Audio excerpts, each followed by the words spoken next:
morning. This is Holly with Holly's Joys, and we're here today with another childhood story. And this one is called The Spit Fight and the Cowboy Boots. Not long after we moved into the house in the country, my mom became friends with a red-headed neighbor woman.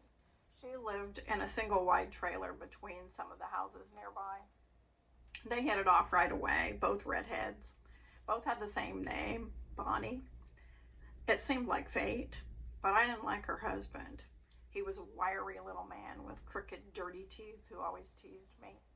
He had a habit of poking my side when I wasn't looking, making me jump. I hated it. I hated the feeling of his fingers on me. I hated the way he grinned after, like he was so clever. I was too young for school then, so I spent much of my time alone with the three of them, Mom, her friend, and her friend's creepy husband. Eventually, I fought back in the only way I knew how. I channeled my uncle, who sported cowboy boots and smoked cigars. He was odd in his own way, but I liked and trusted him. So I would walk around and kick that creepy neighbor right in the shin with my own pair of cowboy boots. Sometimes I would have a dill pickle hanging from my mouth like a cigar. I always followed the kick with a spit of disdain right on him. Made me feel tough and powerful even, in the only way a very small child can. I was precocious but lacked the vocabulary to express what I was really feeling. One day after kicking and spitting on him, my mom snapped. I didn't know if she was embarrassed or annoyed, but she decided to teach me a lesson. "You want to spit?" she said, her voice sharp and daring me to go on. "Fine, let's spit." I started out small, a little spit here, a little spit there. At first, she seemed like she was playing around. Felt like a game. I was sure I could win. Then it escalated. Her spit got bigger and nastier, and soon she wasn't laughing anymore. The spit was dangling in my hair and on my face.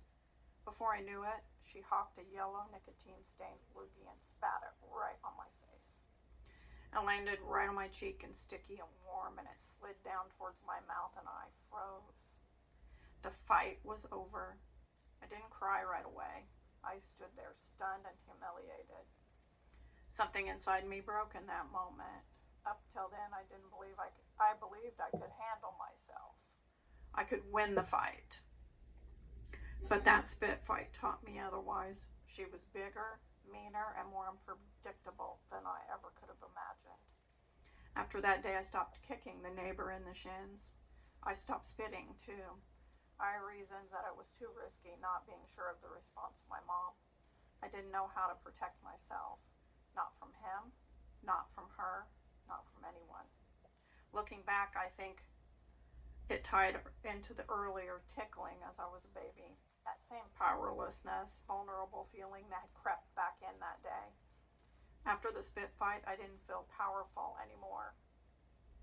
I felt small, unwanted, invisible. This event led me to be highly sensitive to young people, and especially children, when they are around me. I grant them loads of respect, and I respond with support for their boundaries. Boundaries can be felt, and even seen sometimes if you let yourself. I find myself acting out when others ignore my boundaries. Almost a flashback of this moment, a line in the proverbial sand. My gift to me in these times is patience with myself and that small child that still lives inside. My prayer for you is to see your inner child and grant them the patience to express themselves even today. Please like, share, follow, do all the things, push all the buttons, and we'll see you next time. Bye.